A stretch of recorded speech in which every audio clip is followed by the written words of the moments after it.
Assalamualaikum warahmatullahi wabarakatuh. Saya Zakiatin Al-Fajri dari kelas 10-2 ingin menceritakan tentang biografi salah satu pahlawan Indonesia, yaitu Ki Hajar Dewantara.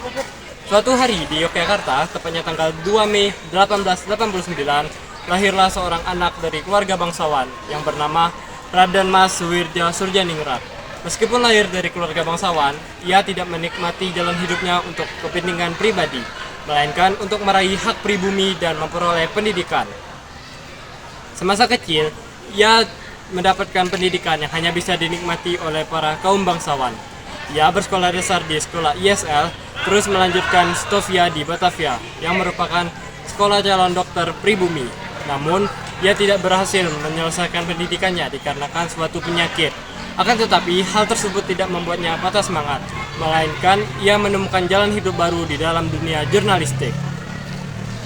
Ia menulis dengan hati dan keberanian. Tulisannya diunggah melalui surat kabar di Express dan Utusan Hindia.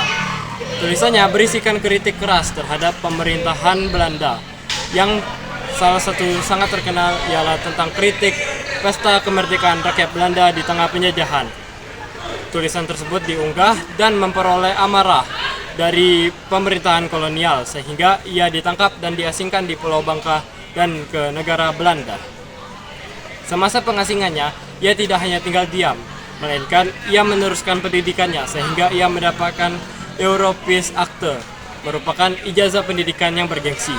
Di sana juga ia menyusun cita-cita untuk membangun lembaga pendidikan bagi rakyatnya dan menikahi seorang wanita keturunan bangsawan yang bernama Raden Ajeng Surtatinah, yang kelaknya akan menjadi pendamping setia dalam perjuangannya.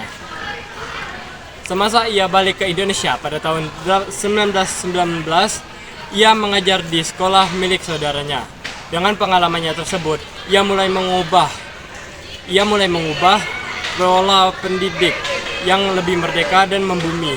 Maka pada tanggal 3 Juli 1929 terciptalah Taman Siswa, yaitu sekolah pertama yang membuka pintu bagi semua kalangan tanpa memandang kelas dan status sosial. Ia mengubah namanya menjadi Ki Hajar Dewantara. Ia ingin melepas identitas bangsawannya agar lebih dekat dengan para rakyat.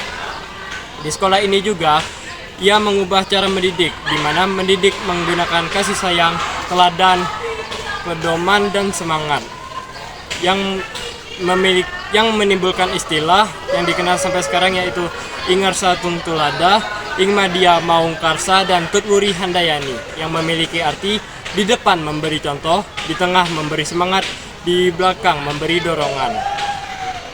Setelah Indonesia merdeka, Ki Hajar Dewantara diangkat menjadi Menteri Pengajar pertama oleh Presiden Soekarno, dan juga ia mendapatkan gelar Bapak Pendidikan Nasional dikarenakan atas jasanya selama ini. Dan pada tanggal 2 Mei, yaitu hari kelahirannya, diperingati sebagai Hari Pendidikan Nasional. Ia wafat pada tanggal 26 April 1956 di Yogyakarta dan dimakamkan di Taman Wijaya Brata. Nah, dari kisah yang sudah saya sampaikan, dapat dipetik pesan moral, yaitu bahwa pendidikan bukan hanya sekedar belajar dan mengajar, melainkan melepaskan manusia dari ketertindasan dan ketidakadilan. Perubahan besar dapat dilakukan di sebuah ruangan kecil, di sebuah ruangan kecil sederhana yang memiliki niat tulus untuk memajukan bangsa. Kita sebagai para generasi muda dapat meneruskan perjuangan Ki Hajar Dewantara dengan terus belajar, mengajar, dan bergerak dalam dunia pendidikan supaya menciptakan pendidikan yang merata dan bermartabat. Sekian dari saya, mohon maaf apabila ada salah kata dan salah dalam penyampaian.